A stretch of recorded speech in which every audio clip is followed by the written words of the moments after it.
Velkommen. I dag skal vi se på teksten Handicapkontrol på vej til alle gravide. Den er udgivet af Jyllandsposten og skrevet af Mette Hovmand, udgivet onsdag den 19. marts 2003.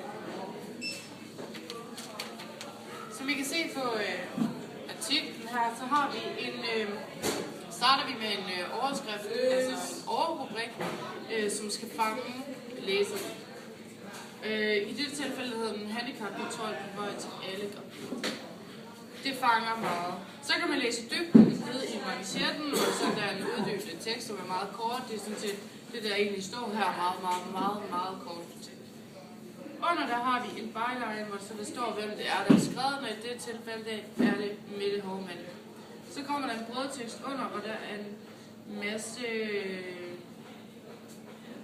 underoverskrifter, tror jeg. Og så indimellem så er der ligesom en tekstboks, hvor der står nogle citater fra nogle af de kloge mennesker, der er med i teksten. Vi har Ole Hartling fra Etisk Råd. Og så har vi Carlas mor. Carla, det er hende med Down-syndrom. Clara hedder hun. Fuck, vi glemte op.